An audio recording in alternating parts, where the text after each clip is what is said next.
Bonjour, bienvenue dans Chaleur Humaine, je suis Nabil Wakim.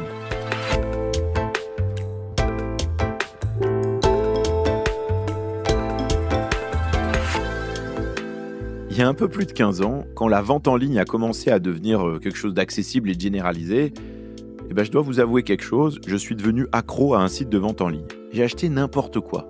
Mais il faut dire que moi, j'ai toujours détesté aller dans les magasins et du coup, j'avais l'impression d'avoir trouvé un outil génial. J'ai acheté des disques durs, des couches pour bébé, des tablettes de chocolat et surtout, j'ai acheté des habits. C'était dispo, pas cher et j'avais même pas besoin de me déshabiller sous le regard d'un vigile un peu inquisiteur. Alors c'est vrai, je dois bien reconnaître que j'ai reçu des paires de chaussures trop grandes, des jupes moches que ma femme n'a jamais voulu porter et des bodys de bébé qui étaient trop petits au moment où ils sont arrivés. Mais en fait, je trouvais que c'était pas grave, tout était dans ma boîte aux lettres ou des fois dans celle du voisin et je me disais que c'était pas cher, pratique et en fait assez rigolo à faire. Et puis à chaque déménagement, je faisais des caisses d'habits et de chaussures, des trucs trop grands ou jamais portés. Je les mettais dans la cave de mon frère. Merci à lui, ils y sont encore. Parfois chez Emmaüs. Mais c'est vrai, je trouvais ça dommage. Mais en fait, si je suis tout à fait honnête, je trouvais pas ça très embêtant. Depuis, j'ai compris un truc important. L'industrie textile, c'est autant d'émissions de gaz à effet de serre que le transport aérien. Entre 2 et 4% de nos émissions totales au niveau mondial. Ça n'a l'air de rien, mais en fait, c'est colossal. D'autant qu'en plus, cette industrie, elle est responsable d'autres dégâts pour l'environnement et la biodiversité. J'ai appris tout ça en discutant avec ma collègue du Monde, Juliette Garnier. Elle est chargée de suivre l'industrie textile depuis longtemps et elle a écrit plusieurs enquêtes, plusieurs dossiers sur le sujet. Il y a désormais plus de 100 milliards de vêtements vendus chaque année dans le monde. En France, on estime que ça équivaut à 10 kilos de vêtements par habitant et par an. Oui, c'est vrai, à un moment, je me suis dit, il faut que je pèse ma penderie, et puis devant l'ampleur de la tâche, j'avoue que j'ai renoncé. Mais pourquoi l'industrie du textile, elle pollue autant ? Pourquoi est-ce que c'est si difficile de changer ces pratiques ? Et surtout, comment on fait pour en sortir ? Qu'est-ce qu'on peut faire, nous, pour que ça change ? C'est de tout cela dont j'aimerais vous parler aujourd'hui dans Chaleur Humaine. Julia Faure est la cofondatrice de la marque de vêtements Loom et elle participe à un collectif d'entreprises du secteur qui s'appelle En Mode Climat et qui veut réduire massivement les émissions de gaz à effet de serre de la mode. Et elle a beau vendre des habits, elle a un slogan que je trouve assez intriguant pour quelqu'un qui vient de ce secteur-là. Elle dit simplement « Des habits, achetez-en le moins possible ».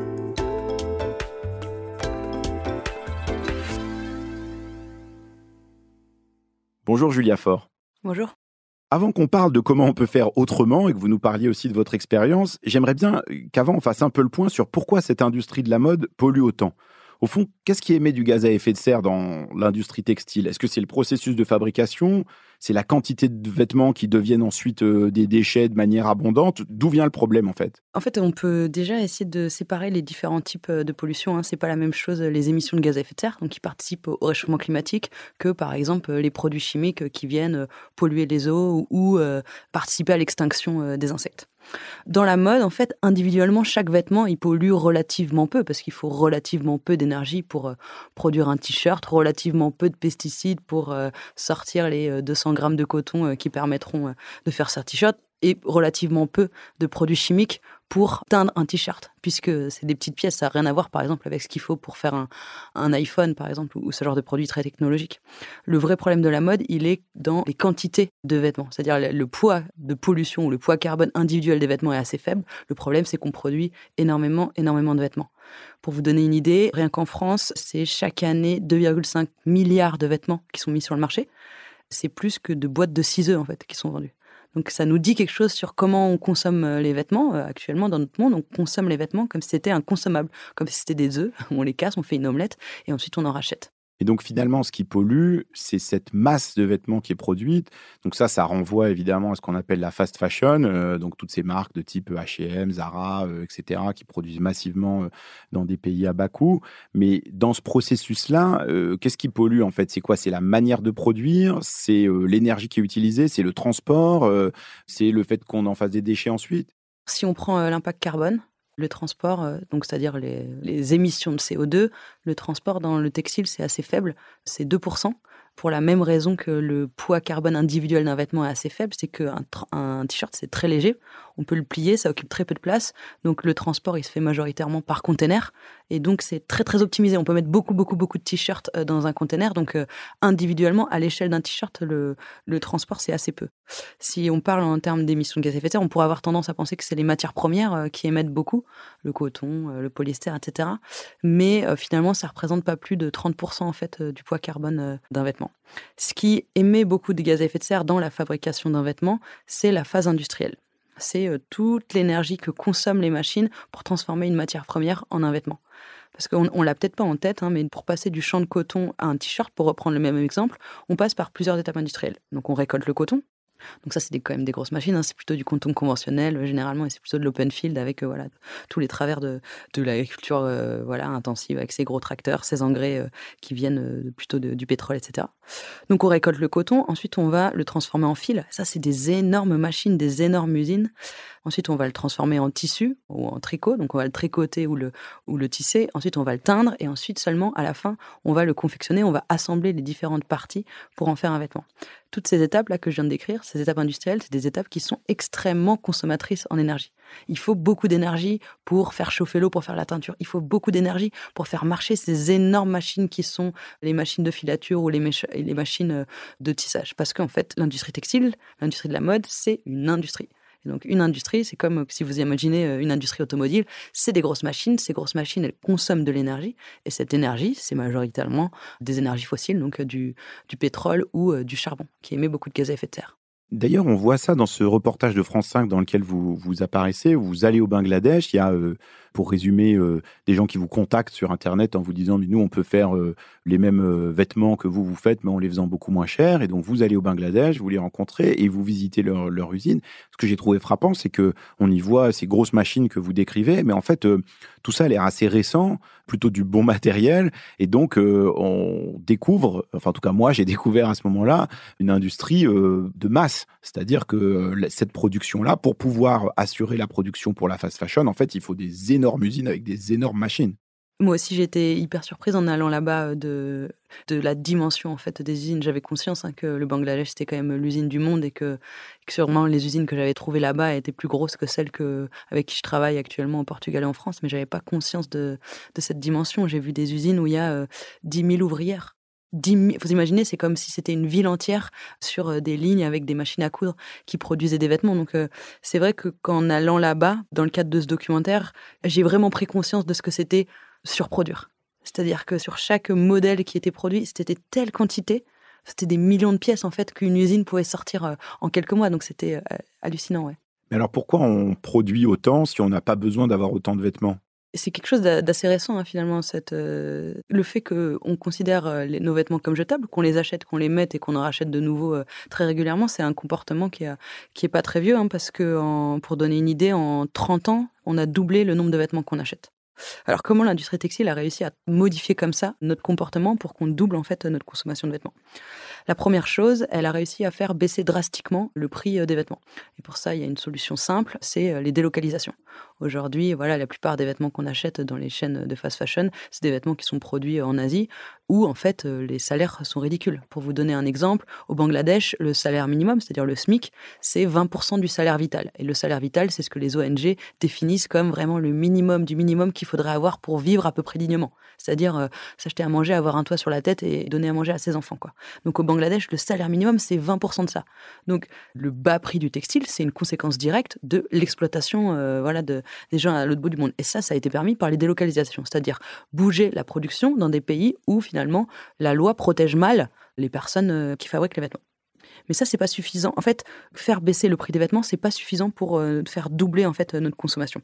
Parce que, imaginez s'il y avait plein de t-shirts sur le marché qui coûtaient tous 4 €, mais qui étaient disponibles seulement en noir, on en achèterait 2 et ensuite on arrêterait, quoi. C'est pas ça qui ferait doubler notre consommation. L'autre manière de nous faire acheter plus que ce dont on a besoin, c'est en nous donnant envie. Et ça, l'industrie de la mode est spécialiste là-dedans. Donc, comment on fait pour donner envie aux gens d'acheter sans cesse des nouvelles choses ? Bon, alors, il y a bien sûr les phénomènes de mode, il y a bien sûr toutes ces questions des collections dont on a toujours parlé, mais c'est bien plus complexe que ça. Alors ça, je comprends tout à fait. On voit bien, c'est l'idée des collections été, automne, hiver. Ça permet le renouvellement. Ça s'impose, en fait, d'une certaine manière à nous, puisque c'est ça qu'on trouve dans les magasins.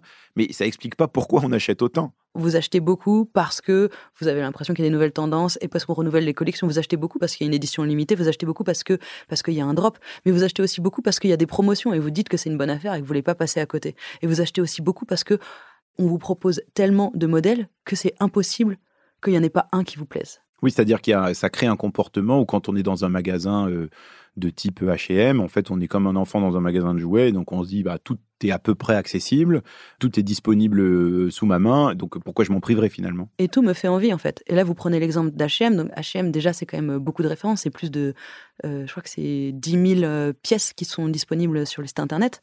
Mais avec les nouveaux acteurs, comme ASOS ou plus récemment Shein, donc les acteurs qui sont uniquement sur internet, ça prend des proportions démentielles. ASOS, je crois que c'est plus de 100 000 références qui sont disponibles sur le site internet. Et Shein, c'est carrément un demi-million. Donc, même vous, même moi, qui suis quand même extrêmement éduquée et sensibilisée à ce sujet-là, si vous me faites défiler un demi-million de modèles, bien sûr qu'il va y en avoir, mais au moins 1000 qui vont me faire envie. Bien sûr qu'il y a au moins 1000 où je me dis, je vais avoir besoin de ce t-shirt, ce truc-là, il est pas cher, etc. Donc, cette industrie, elle se dédie entièrement à nous faire désirer des choses dont on n'a pas besoin.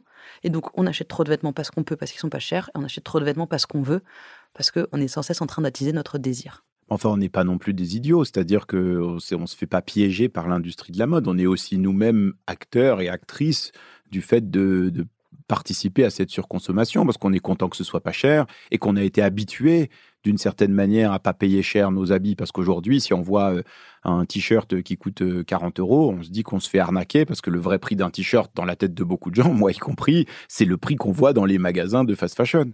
Ouais. De là à dire qu'on n'est pas idiot et qu'on fait ça consciemment, je crois qu'il ne faut pas sous-estimer en fait à quel point la puissance neuromarketing de l'industrie de la mode, il ne faut pas sous-estimer cette puissance. Enfin, en fait, il y a beaucoup de techniques pour nous faire acheter qui reposent sur des biais cognitifs. Comme quoi, comme technique par exemple? Par exemple, les prix qui terminent en 99. En fait, il y a un biais cognitif dans notre cerveau qui nous fait croire que c'est moins cher et qui nous fait croire que c'est une meilleure affaire.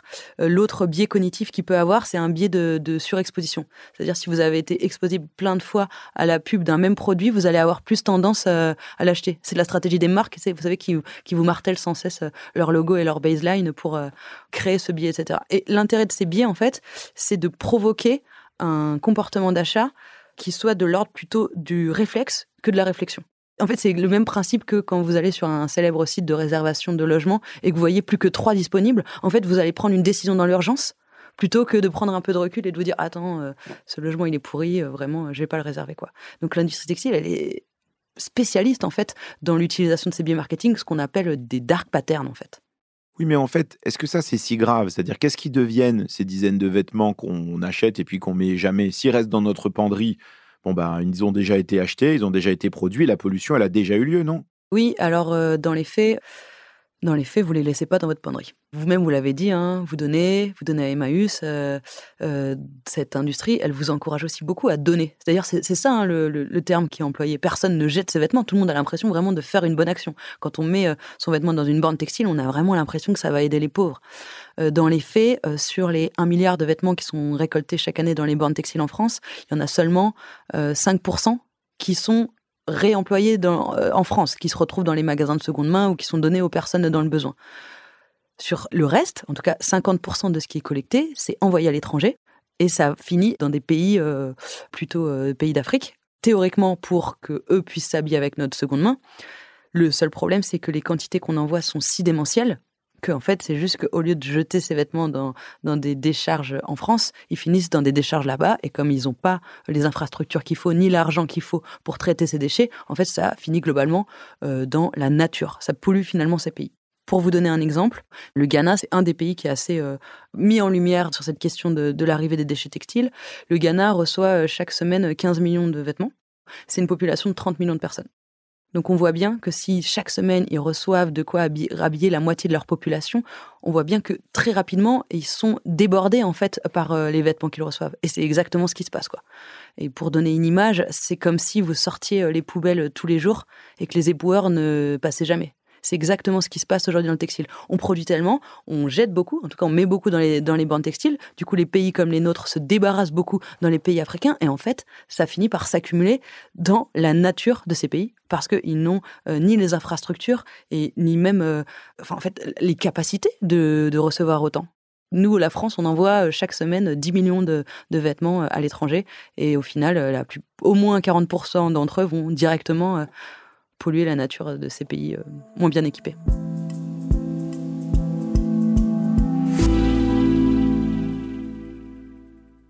Vous faites un constat assez dur de la logique de la fast fashion, mais depuis quelques années, on voit qu'il y a un certain nombre de marques qui prennent des engagements.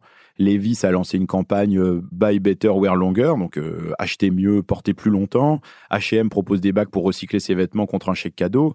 Est-ce que ça vous semble être un premier pas dans la bonne direction en disant, en fait, voilà, c'est des gens qui prennent conscience de tous les problèmes que vous mentionnez, ou bien à l'inverse, c'est juste pour se donner bonne conscience? Alors, on peut prendre ces 2 exemples-là, hein. Levi's, moi, j'avais bien aimé cette campagne où ils disaient achetez moins, faites durer plus longtemps. À côté de ça, il y a des ONG qui sont en train d'interpeller Levi's pour une question de salaire non payé dans leurs usines. Donc bon, enfin, il y a quand même toujours un poids de mesure. Et pareil pour les bornes H&M, où ils nous font croire que ça va être recyclé. Dans les faits, il y a un article qui est sorti il n'y a pas longtemps qui montre que ce qui est collecté dans les bornes H&M, c'est aussi envoyé en Afrique au même titre que les autres. Enfin, vraiment, c'est juste que vous mettez à la poubelle chez H&M au lieu de mettre à la poubelle chez vous. Et puis quand on regarde un peu plus le mécanisme, on voit que par exemple ces bornes textiles chez H&M, en échange, vous avez un bon d'achat pour acheter chez H&M. Enfin, qu'est-ce qu'il y a comme incitation à la consommation plus évidente que ça, quoi. Donc c'est effectivement du greenwashing. Alors la première raison pour laquelle c'est du greenwashing, c'est que cette technique, si on prend celle d'H&M, c'est une manière de calmer l'éco-anxiété pour vous inciter à acheter toujours plus. Parce qu'en ce moment, il y a quand même un truc qui se passe pour l'humanité. C'est un des freins à la consommation, c'est qu'on commence à avoir conscience que notre consommation elle a un impact et du coup, on a tendance à vouloir moins consommer, quoi. Et ça, c'est la terreur des marques. Parce que si vous consommez moins, ça les arrange pas. C'est vraiment pas leur but. Donc autant ils se sont dédiés pendant des années à attiser notre désir de nouveaux vêtements, autant là, en ce moment, ce qu'ils essayent de faire, c'est de calmer notre éco-anxiété pour nous dire, bien sûr que vous pouvez continuer à acheter, c'est même bon pour la planète. Et c'est tout le truc de ça, c'est fait en polyester recyclé, mettez une fringue dans un bac, vous pourrez en racheter un nouveau, 2 fringues vertes achetées, une offerte, ce packaging est éco-responsable. Donc ce greenwashing, donc il a d'abord une vocation à inciter à consommer, donc à ne pas freiner le modèle. Et surtout, si on devait regarder les actions qui sont prises, on voit qu'aucune ne s'adresse au cœur du problème. Si on reprend le constat qu'on fait sur l'industrie textile, le problème, c'est la surproduction. Le problème, c'est la surproduction, et c'est lié aux incitations à consommer et au prix dérisoire. Est-ce que H&M ou Levi's joue sur aucun de ces facteurs? Est-ce que Levi's a dit je vais relocaliser la production de mes jeans dans des pays où les gens sont payés dignement? Est-ce que H&M a dit mais moi je vais vraiment renoncer à inciter les gens à consommer, je vais réduire le rythme de mes collections, je vais faire moins de soldes? Jamais, en fait, jamais ils s'attaquent au cœur même de leur modèle qui est générateur de pollution. Mais en même temps, il y a aussi derrière une question qui est la qualité des vêtements en question. Parce qu'en fait, un des sujets, c'est que c'est des vêtements qu'on produit pas cher. Ils sont pas forcément toujours de très bonne qualité, mais on se dit que c'est pas grave. Donc, on va en racheter plus souvent. Est-ce que du coup, de la part des grandes marques ou des plus petites comme la vôtre, qu'il y a aussi une réflexion sur le type de matériaux qu'on utilise? Parce qu'en fait, et sur les matières premières, parce que le coton, on sait que c'est très consommateur en eau, en pesticides. Le polyester, en réalité, ça vient des produits pétroliers. Donc, en fait, ça aussi, ça a un impact qui est très fort. Est-ce que c'est pas aussi de ce côté-là qu'il faut regarder? Alors, je vais répondre aux 2 parties de la question. La première sur la qualité, la deuxième sur les matières. Moi, quand j'ai monté ma marque, j'étais persuadée que les vêtements de la fast fashion n'étaient pas de bonne qualité et que c'était pour ça qu'on en consommait trop. Et donc, globalement, pour ma remarque, ce que je fais, c'est je fais des prototypes, je fais des tests de résistance en laboratoire et je teste aussi ce qui existe sur le marché pour voir si c'est mieux ou si c'est moins bien. J'ai été extrêmement surprise de voir que finalement, la qualité des vêtements de la fast fashion n'est pas du tout catastrophique. Et d'ailleurs, tout le monde en fait un peu le constat. On a tous dans notre armoire des t-shirts H&M qui ont 20 ans, des pantalons Zara qui ont tenu 10 ans et des vêtements qu'on a payés plus cher de marques plus nationales qui ont craqué bien avant.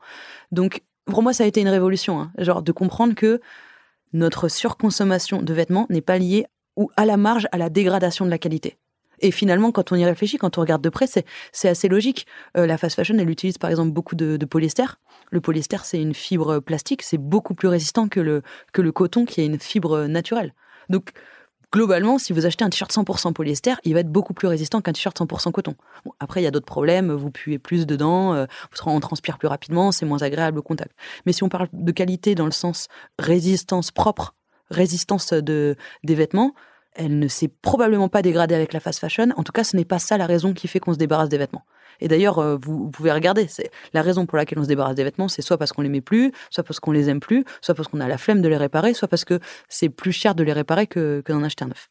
Oui, mais sur l'autre aspect, sur les matériaux qui sont utilisés, est-ce qu'il n'y a pas autre chose que le coton, le polyester qu'on pourrait utiliser et qui permet d'avoir à la fois des vêtements qui sont de qualité et qui en plus seraient durables?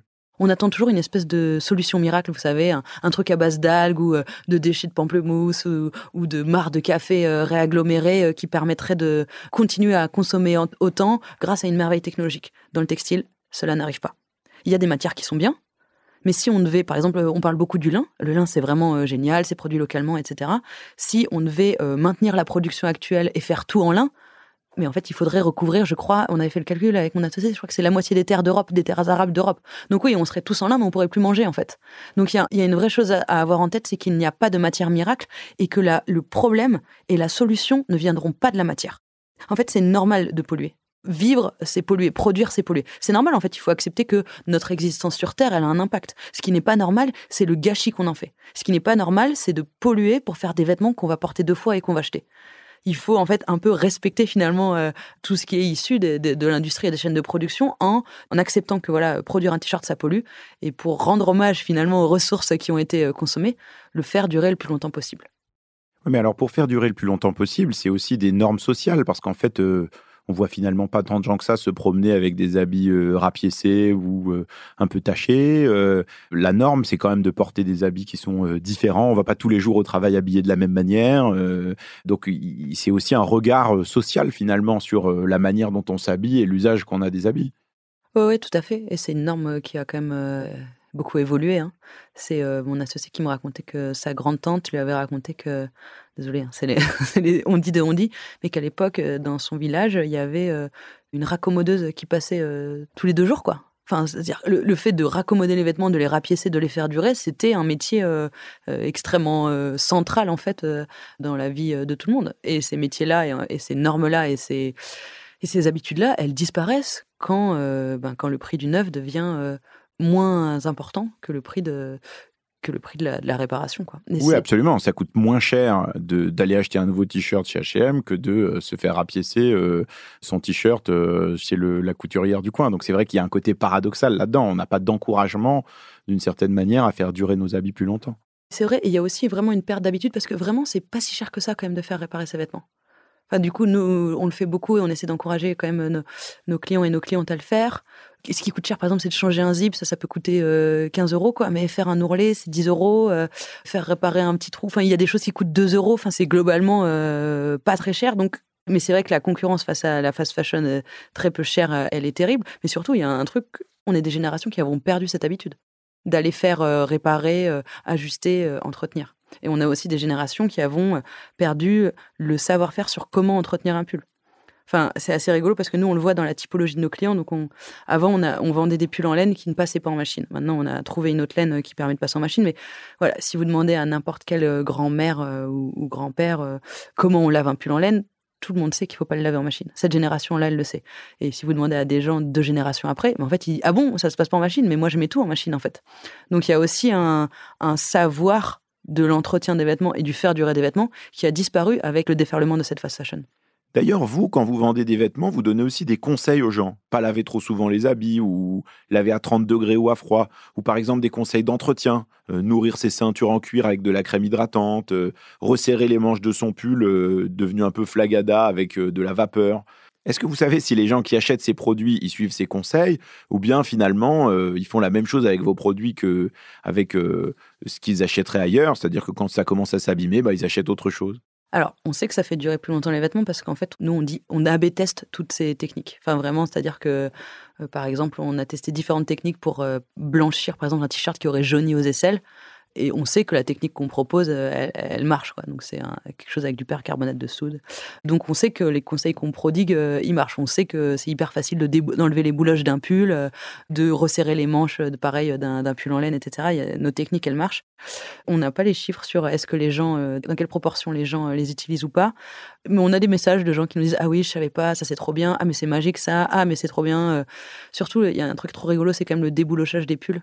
Enfin, en fait, le réflexe quand on sait pas que ça part facilement, les bouloches, c'est de se dire: «Ah, tout est foutu» et un jour, on découvre, le rasoir à bouloches et ensuite on commence à déboulocher tout ce qu'il y a dans son armoire, des chaussettes au pull et ça, c'est très, très, très satisfaisant donc il y a des choses qui marchent bien, quoi. Mais il y a aussi un côté dans la mode qui est pas simplement le fait d'avoir du nouveau pour avoir du nouveau. Il y a aussi des évolutions, y compris technologiques. Je sais pas, les vêtements de sport, ils sont bien meilleurs aujourd'hui qu'il y a 20 ou 30 ans. Les vêtements pour femmes, il y a plus de possibilités aujourd'hui pour s'habiller qu'à l'époque où les femmes devaient mettre des corsets. Enfin, donc, est-ce qu'il n'y a pas aussi besoin d'avoir une forme d'innovation technologique pour avoir plus de confort, des vêtements de meilleure qualité, etc. C'est ce qu'on appelle le confort marginal. C'est-à-dire, là, vraiment, pour aller courir, pour les baskets, je dis pas, peut-être qu'il y a un truc, mais pour le short et t-shirt pour aller courir, vraiment, vous avez juste besoin de quelque chose qui soit un peu aéré et qui sèche vite. Enfin, le polyester fait très bien l'affaire.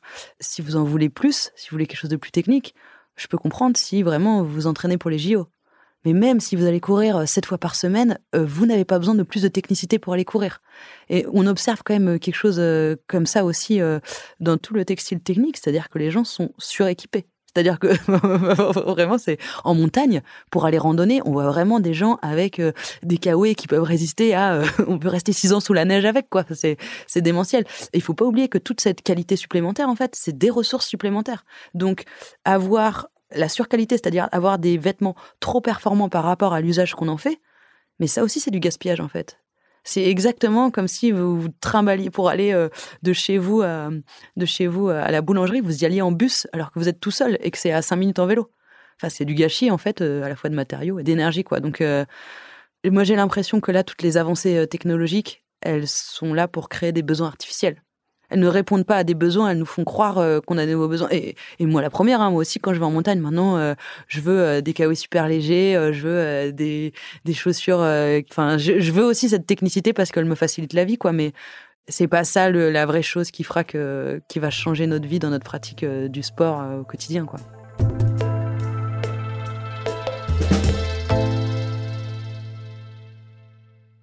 Alors, si on veut se poser la question sur comment on peut arriver à sortir de cette logique de la fast fashion, on peut peut-être parler d'abord du côté des entreprises, des producteurs. Vous, par exemple, avec Loom, vous vous êtes posé beaucoup de questions.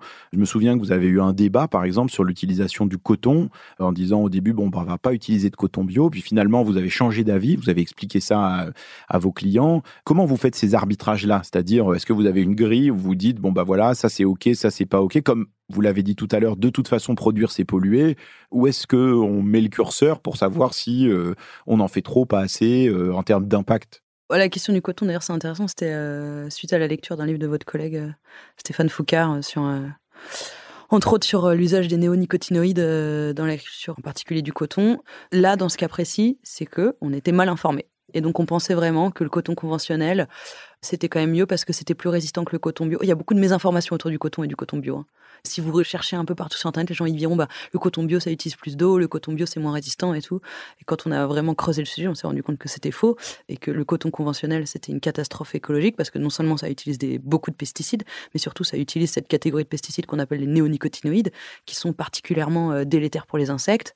Et il y a quand même des études qui montrent que la population d'insectes, elle a été divisée par 2 en quelques années. Donc, c'est vraiment une extinction dramatique. Donc, à partir du moment où on fait ce constat-là, qu'on se rend compte qu'on arrive à trouver du coton bio de bonne qualité et que ça augmente le prix de nos vêtements, mais à la marge, c'est-à-dire qu'on n'a pas dû passer le prix de nos chemises de 60 à 65 euros, oui, on peut faire ce choix, quoi. Donc, en fait, c'est juste que les contraintes qu'on met à notre entreprise nous permettent de dimensionner notre business. Je sais pas bien comment l'expliquer, mais si on se dit, de toute manière, on utilisera du coton bio, de toute manière, on produira dans des pays qui protègent bien les gens et l'environnement, donc le Portugal et la France, en fait, on ne dérogera pas à cette règle.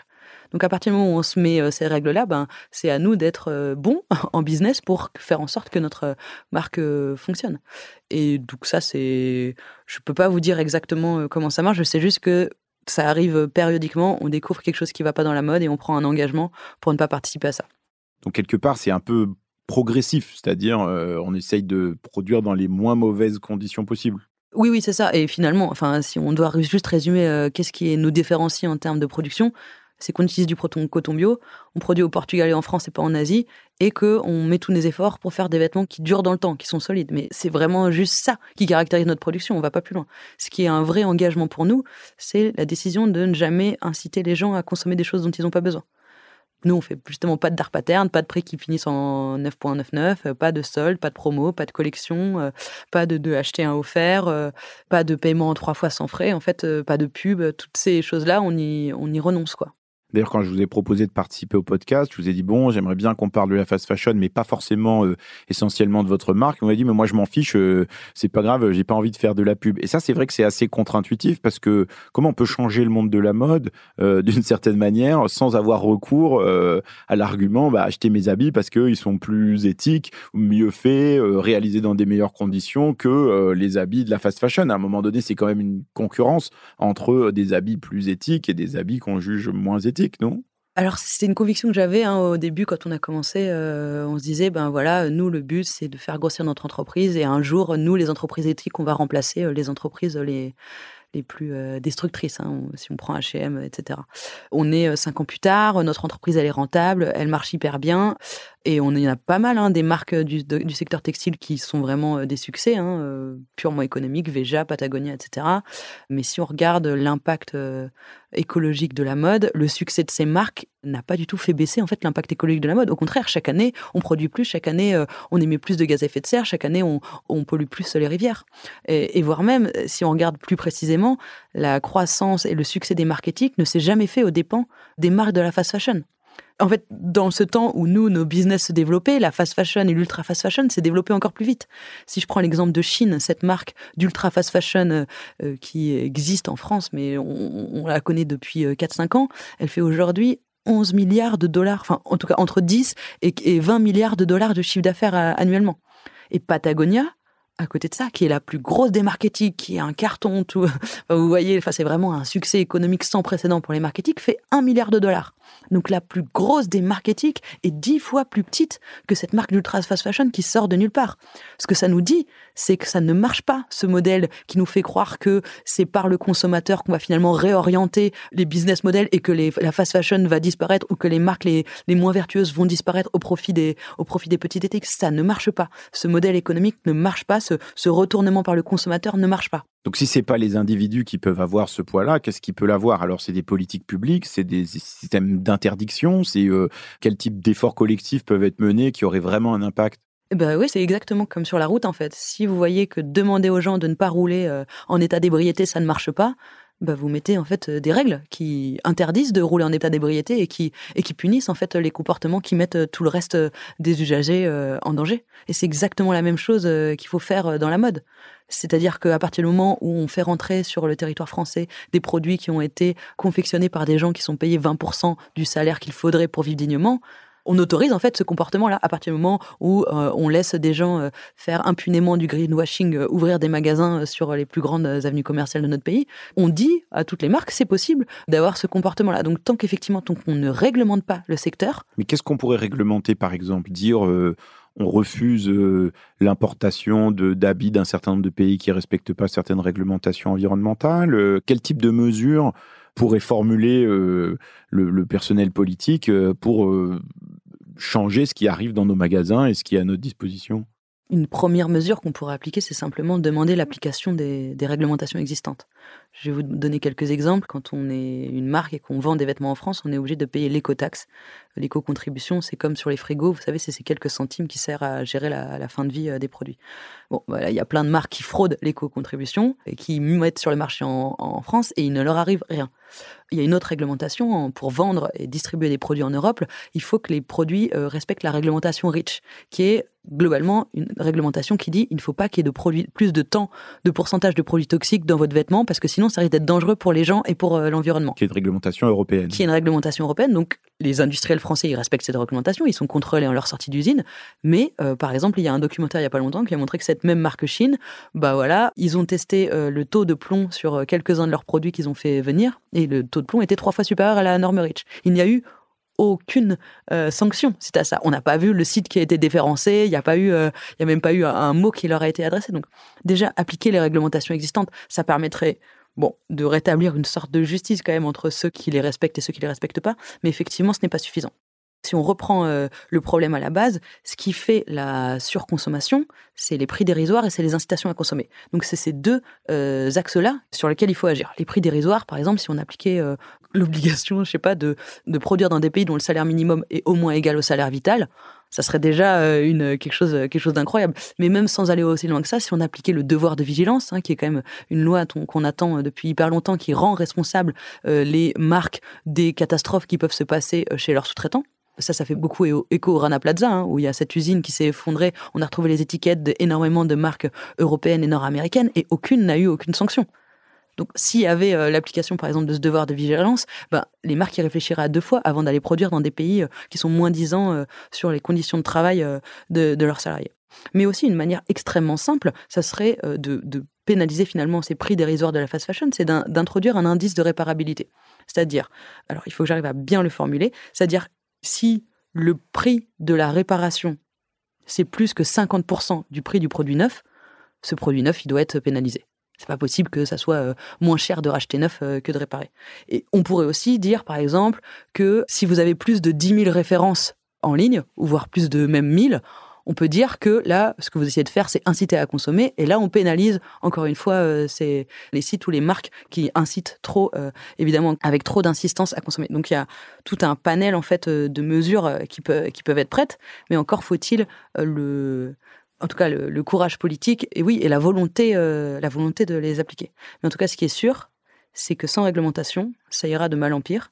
Et c'est que sans réglementation, plus les marques seront destructrices, plus les marques feront de l'ultra fast fashion sans complexe, plus elles auront un succès commercial. Peut-être juste pour revenir sur l'aspect individuel dont on a un peu parlé, j'imagine que c'est une question que les gens vous posent souvent, mais du coup, quand on vous écoute, on se dit « Bon, d'accord, mais qu'est-ce que je peux faire ?» Alors, en gros, il faut que j'évite les marques de fast fashion. Donner, c'est pas terrible, c'est rentrer dans une logique qui contribue aussi à la pollution. Bon, qu'est-ce qui me reste alors ? Qu'est-ce qu'il faut faire ? Il faut juste s'habiller avec ce qu'on a dans sa penderie et rien faire d'autre. Ah ouais, c'est très... On a envie qu'il y ait une solution plus révolutionnaire et tout, mais... La solution, c'est comme pour beaucoup de choses, c'est la sobriété. C'est faire avec ce qu'on a. Donc, faire avec ce qu'on a, c'est faire durer ses vêtements, c'est les réparer, c'est en prendre soin, c'est pas céder à la sirène de la consommation. Alors, c'est pas possible pour tout le monde, et des fois, on a besoin d'un t-shirt propre ou d'un slip pas troué. Voilà, et une fois qu'on a reprisé ses chaussettes, même si je sais pas s'il y a beaucoup de monde qui le fait. Moi-même, je ne le fais pas. Je comprends qu'on ait besoin de neuf, mais la première chose à faire, si on peut faire quelque chose, c'est de consommer beaucoup moins.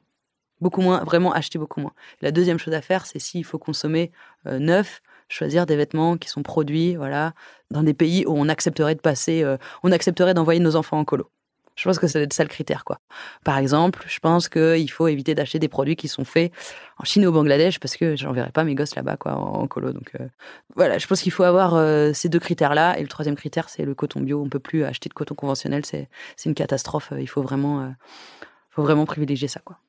Quand on vous écoute, vous qui réfléchissez à ces questions-là depuis de nombreuses années, on ne peut pas s'empêcher de se dire, enfin en tout cas moi je ne peux pas m'empêcher de me dire, qu'est-ce qui vous donne de l'espoir ? Qu'est-ce qui vous fait penser que les choses peuvent quand même aller dans la bonne direction malgré tout le constat que vous faites ? En fait, c'est assez rigolo, c'est que si on regarde le rapport du GIEC, le rapport il nous dit il faut faire des choses et il y a moyen de s'en sortir si on fait des choses. Et moi, je suis dans un secteur où il n'y a rien qui est fait. Enfin, vraiment, c'est juste de la poudre aux yeux, il y a juste du greenwashing, etc. Et je crois qu'il y a quand même des choses qui me donnent de l'espoir, dans le sens, on est 500, plus de 500 maintenant, marques et usines françaises à s'être rassemblées dans un collectif qui s'appelle En Mode Climat. Et il y a quand même une énergie assez folle de la part d'entrepreneurs, de la part de chefs d'entreprise pour se mettre dans ce collectif. Et je vous rappelle, on est un collectif qui demande de la réglementation.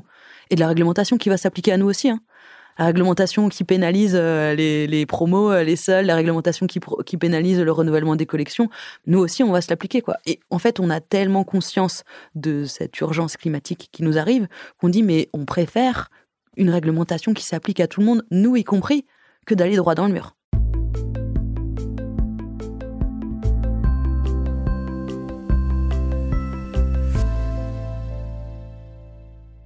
Merci Julia Faure pour cette conversation. Avant de vous laisser partir, je voulais vous poser quelques questions sur la manière dont vous, à titre personnel, vous vivez cette transition climatique. D'abord, est-ce que vous croyez que les gestes individuels, c'est important? Est-ce que ça peut vraiment avoir un impact dans cette bataille climatique? Ou au contraire, vous pensez que c'est d'abord les efforts collectifs qui doivent compter? Je pense que c'est important quand même. Et je m'en rends compte parce que dans mon entourage, moi, les gens qui continuent à faire comme si les ressources étaient limitées, qui ont un comportement, oui, de gaspillage ou de surconsommation, ça m'irrite. C'est comme si quand vous voyez des gens jeter leurs mégots par terre en face de vous ou leur papier par terre, en fait. Vous pouvez vous dire: «Ah bah, on s'en fout» et cetera, mais il y a quelque chose, qui est choquant et je pense qu'il y a donc je sais pas si c'est ça qui fait le changement, au niveau général, mais je crois quand même que, cette sobriété, bien sûr qu'il nous faut des règles pour, nous forcer collectivement à y aller, quoi. Mais ça serait très bizarre de demander ces règles tout en disant: «Ah bah, moi, tant qu'elles s'appliquent pas, bah, je vais, profiter le plus possible». Enfin, c'est exactement l'attitude que je reproche aux entreprises. C'est vraiment genre, les H&M et les Shein qui sont là: «Ah bah, moi, il y a aucune règle qui m'empêche de faire ce que je veux, donc je pollue le maximum», quoi. Donc je pense qu'il y a quand même un truc d'exemplarité, quoi, pour demander des règles qu'il faut avoir. Par exemple, vous, est-ce que vous prenez encore l'avion? Je le prends plus pour, le loisir, mais je le prends pour le boulot. Enfin, nos usines, elles sont au Portugal, donc j'y vais quand même, au moins une fois par an, donc c'est pas idéal. Vivement qu'il y ait un train, pour faire ça, mais oui, je mange plus de viande, enfin, Mais est-ce que vous achetez par exemple des fois des habits de fast fashion? et je peux en acheter dans le cadre du boulot, quoi. Je vais les étudier, des trucs comme ça et cetera, mais non, moi, j'achète peu de choses et c'est là où je veux en venir. C'est-à-dire que je trouve qu'à partir du moment où, le fait de changer son mode de vie, ça ne vient plus une espèce de punition, mais quelque chose, qu'on fait par choix, ça on en tire aussi du plaisir, quoi. Quand je mangeais encore de la viande, j'étais quand même pas bien, bon, sur les questions climatiques aussi, mais sur la question de la souffrance animale, c'était quand même, assez dur et moi j'ai fait des études d'agronomie, donc on est assez conscient de qu'est-ce que c'est la réalité de l'élevage industriel et en fait, je me mentais un peu à moi-même en me disant: «Oui, mais moi, je vais manger que de la viande qui est bien sourcée, où je sais d'où elle vient, où je sais que les animaux ont été bien traités». Et en fait, je me rendais compte que je faisais des exceptions de temps en temps et en fait que finalement, les exceptions, c'était la règle et qu'en fait, à chaque fois que j'allais au resto, je mangeais de la viande et je savais pas du tout d'où elle venait. Mais je disais autour de moi que non, non, mais moi, j'ai conscience des dérives. Moi, je pense qu'il faut arriver à tirer du plaisir des choses qu'on fait pour la planète, quoi. Et en tout cas, moi, c'est comme ça que ça marche. Et la dernière chose, je trouve que c'est, j'arrive pas bien à l'articuler avec l'écologie, mais il y a quand même quelque chose sur, notre addiction aux écrans et en particulier au téléphone. Je me rends compte que pour moi, qui est aussi le pendant de ce monde dans lequel on ne vit que pour consommer, quoi. Enfin, finalement, prendre l'avion, aller acheter des choses et cetera, enfin, on sait qu'il faut sortir de ça si on veut avoir, une vie qui est compatible avec les limites de la planète et je trouve qu'il y a quelque chose aussi de semblable dans notre addiction au téléphone, quoi. On a l'impression que tout se passe sur notre écran et on a la nuque courbée à force, d'y être tout le temps et en fait, on oublie que le monde, je pense qu'il faut vivre en dehors de ça, quoi. Il y a une relation, entre ces 2 choses que j'arrive pas à articuler, mais je sais que surconsommer, ça me fait pas du bien à moi. Je sais que ça me rend malheureuse et je sais qu'être tout le temps sur un écran, ça me fait pas du bien à moi et ça me rend malheureuse et j'ai l'impression que cette sobriété, se sortir de ces comportements-là, ça on a des récompenses, quoi. Merci Julia Faure. Merci à vous.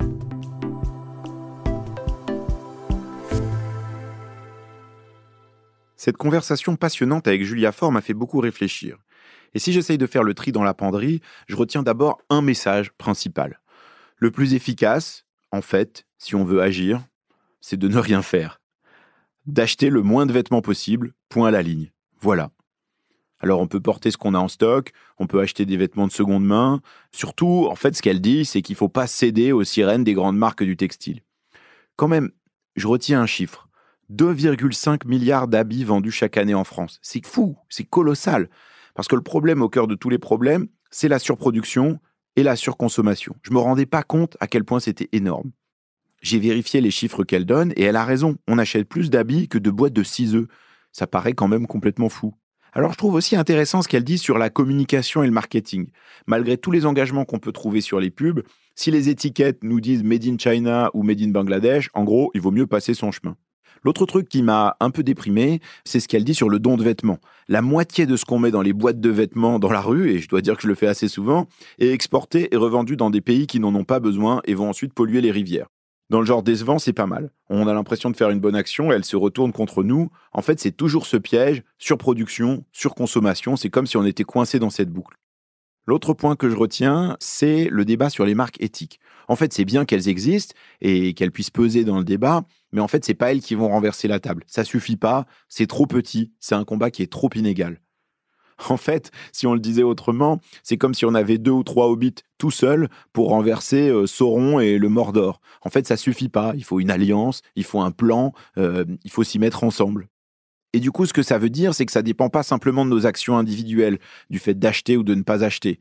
Ce qu'il faut, c'est des vraies politiques publiques pour forcer l'industrie textile à arrêter de produire dans des pays où en fait il y a quasiment pas de règles sociales, quasiment pas de règles environnementales. Il faut aussi des politiques publiques pour limiter les incitations à consommer rapidement, à consommer massivement en fait des habits dont on n'a pas besoin. Et d'ailleurs, je trouve que c'est un sujet dont assez peu de responsables politiques se sont emparés, et c'est bien dommage. Dans un autre registre, cette discussion m'a aussi fait penser à ma sœur. Elle est un peu plus jeune que moi et elle anime à Lyon un lieu dédié au textile, où elle voit défiler des dizaines de gens qui cherchent à faire réparer des habits, parfois pour des gestes très simples à réaliser. Quand je lui ai dit que je trouvais ça étonnant, elle m'a dit que c'était parce que j'étais vieux et que je comprenais rien. Merci beaucoup.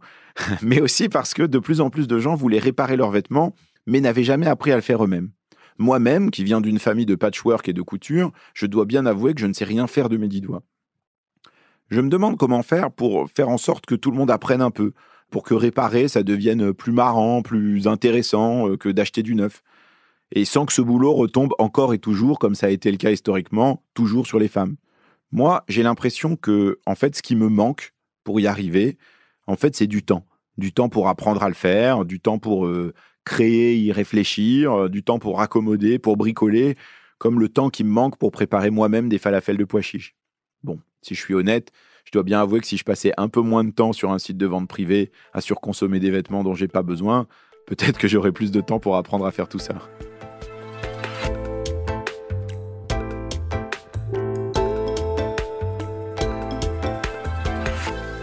Merci infiniment d'avoir pris le temps d'écouter ce nouvel épisode de Chaleur Humaine, un podcast produit par Adèle Ponticelli avec l'aide d'Esther Michon.